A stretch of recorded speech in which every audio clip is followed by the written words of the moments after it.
La petite souris. C'était il y a très longtemps, lorsque les petits lapins, comme les petits enfants, perdaient leurs dents de lait. Il y avait alors une petite souris, appelée autrefois Didi Bonbon, mais à présent qu'elle avait grandi, simplement Didi.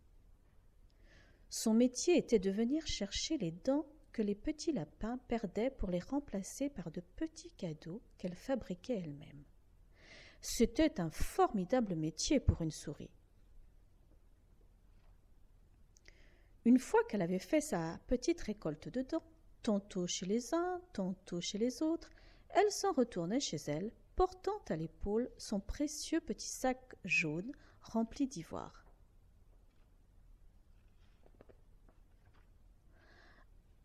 Un soir qu'elle confectionnait bien tranquillement les cadeaux qu'elle allait livrer le lendemain à la famille Petit Pois, un rat mal intentionné jeta un coup d'œil par une fenêtre.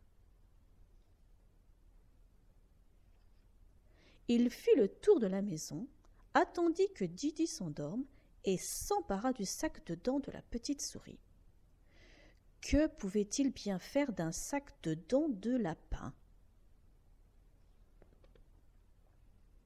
Eh bien, vous ne le devinerez jamais. C'était pour les offrir à sa femme comme bijoux et pour décorer leur maison.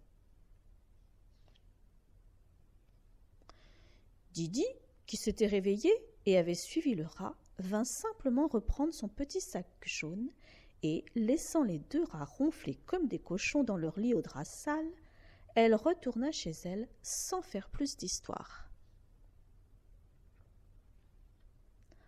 Avant le lever du jour, elle fit sa tournée de cadeaux comme si de rien n'était. Chaque lapin eut son petit cadeau, car heureusement, aucune dent ne manquait.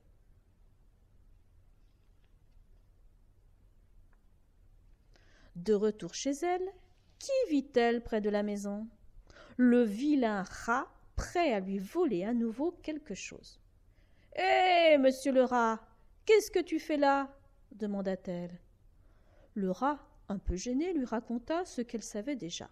« C'est pour ma femme, dit-il. Elle raffole des bijoux, je n'y peux rien. Elle m'oblige à voler tout ce qui ressemble à des bijoux. Sinon, je suis punie. Vous imaginez dans quel embarras je me trouve. Je préférerais voler autre chose, je ne sais pas, du fromage par exemple. Mais voilà ce qu'elle veut, des bijoux, des dents, des perles, enfin tout ce qui brille. »« Eh bien, je te propose quelque chose, lui dit la souris. Et ils firent un marché. Didi lui fournirait autant qu'il voudrait de dents de lapin. Après tout, elle n'en faisait rien. Contre des cadeaux bien plus gros que ceux qu'elle était capable de fabriquer elle-même. « Marché conclu, » dit le rat. Et ils se séparèrent assez bons amis. Alors que les lapins de la famille Petit Pois perdaient leurs dents pour la deuxième fois, tous ensemble, bien sûr, car ils sont tous jumeaux, un des petits lapins, réveillé par un bruit, se leva tout doucement et s'installa à la fenêtre, croyant surprendre la petite souris. Mais personne ne vint. Il attendit toute la nuit. Pas de Didi. Et puis, longtemps après, il alla se recoucher en pensant qu'elle ne viendrait plus. Mais quelle surprise le lendemain matin!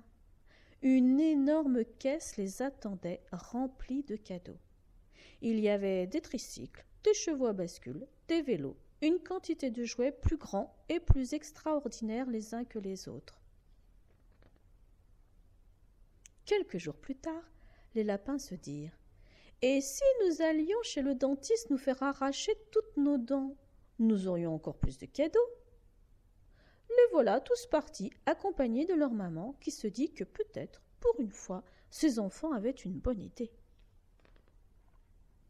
« Qu'avons-nous fait ? Qu'allons-nous faire ?»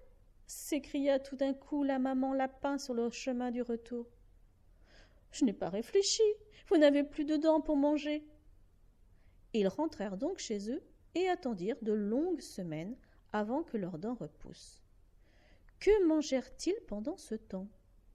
de la purée et du yaourt, un peu de neige, et puis c'est tout. Quant à Didi, la petite souris, elle n'avait plus beaucoup de travail puisque les lapins n'avaient plus de dents. À présent, elle s'occupe davantage des enfants, nettement plus malins que les petits lapins, qui attendent, eux, bien sagement que leurs dents tombent pour recevoir leurs cadeaux.